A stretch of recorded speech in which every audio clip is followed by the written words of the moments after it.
Daddy, आज आपके रखे नए ड्राइवर ने मेरे साथ बदतमीजी की। देर शाम लौटी जानवी ने अपने पापा को बाहर हाल में बैठे हुए देखकर शिकायती लहजे में कहा, क्या उसकी ये हिम्मत? कहाँ है वो बदतमीज? महेंद्र बाबू गुस्से में बोले। तभी उनकी पत्नी ने कहा, वो नौकरी छोड़कर चला गया। कह रहा था, मुझे मेरा आत्मसम्मान प्यारा है, मुझे आपके यहाँ नौकरी नहीं करनी। तो मैंने कहा, ठीक है, अगले महीने की 10 तारीख को आकर जो भी हिसाब बने ले जाना। हिसाब तो मैं पूरा करता हूँ मेरी बिटिया के साथ बदतमीजी की, और मैं उसे ऐसे ही छोड़ दूं? तुम चलो अभी मेरे साथ जानवी, अभी उसके घर चलते हैं। वहां उसके परिवार के सामने उसकी वो हालत करूंगा कि तमीज सीख जाएगा। गुस्से में भरे महेंद्र बाबू अपनी बेटी और पत्नी के साथ ड्राइवर बिरजू के घर पहुंचे और दरवाजा खटखटाया। दरवाजा एक 15-16 साल की लड़की ने खोला।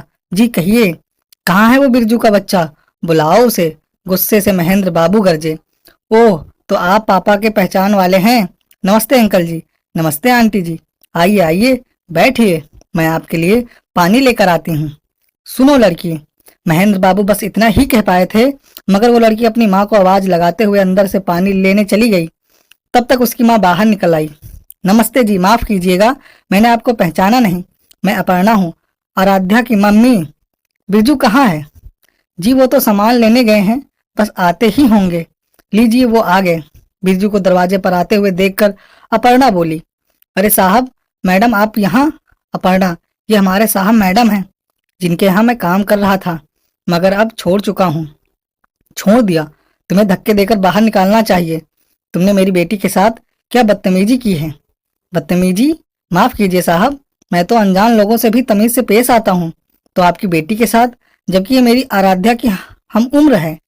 जानवी, तुम बताओ, क्या बदतमीजी की इसने तुम्हारे साथ? पापा, सुबह स्कूल जाते हुए इसने अचानक बड़ी तेजी से ब्रेक मारी, तो मैंने इससे कहा, देखकर नहीं चला सकते? कितनी जोर से ब्रेक मारी है। ये तो शुक्र है मैंने सीट पकड़ ली, वरना मैं मुंह के बल गिर पड़ती।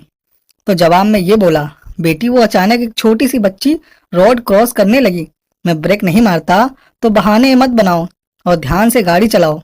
फिर से अगर ब्रेक मारी तो मुझसे बुरा नहीं होगा। पापा भी ना जाने कैसे कैसे बदतमीज लोगों को ड्राइवर रख लेते हैं।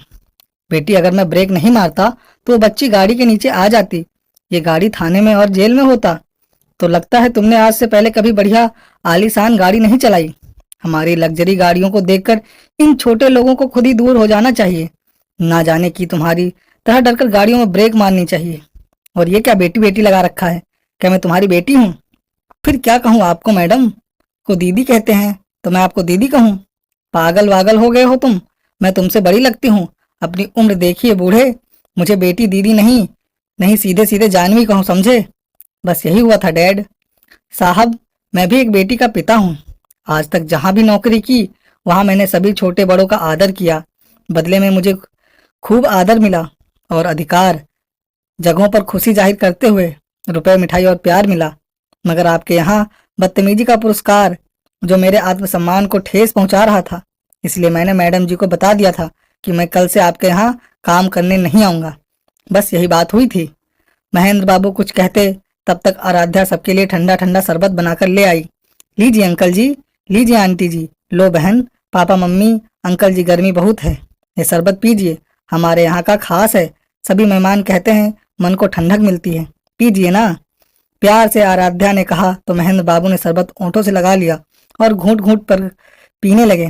शरबत पीने के बाद महेंद्र बाबू बिरजू की ओर देखकर बोले, बिरजू, आया तो था तुम्हें सबक सिखाने, मगर आज खुद यहाँ से एक सबक सीख कर जा रहा हूँ कि अपने बच्चों को पैसा, गाड़ी, मोबाइल, लैपटॉप, महंगी आइटम दो ना दो, मगर तमीज और संस्कार जरूर दो, वरना बच्चे तमीज भूलकर बदतमीजी बन जाते हैं। तुम एक छोटे से घर में रहते हो, शायद वो तमाम जरूरतों को पूरा तुम नहीं कर सकते जो मिनटों में चुटकी बजाकर पूरी कर सकता हूँ। मगर मेरे भाई, जो अनमोल धरोहर, अच्छी परवरिश, अच्छे संस्कार तुमने अपनी बेटी को दिए हैं, वो मैं अमीर होते हुए भी नहीं दे पाया। बच्चों को महंगे उपहारों की नहीं, संस्कारों की जरूरत है। वह माता पिता खुशनसीब होते हैं जिनके बच्चे संस्कारी और कर्तव्य निष्ठ होते हैं। ऐसे बच्चे अपने माता पिता का सिर सम्मान से ऊंचा कर देते हैं। दोस्तों, ये छोटी स्टोरी कैसी लगी? अच्छी लगी तो लाइक करें और चैनल को सब्सक्राइब करें।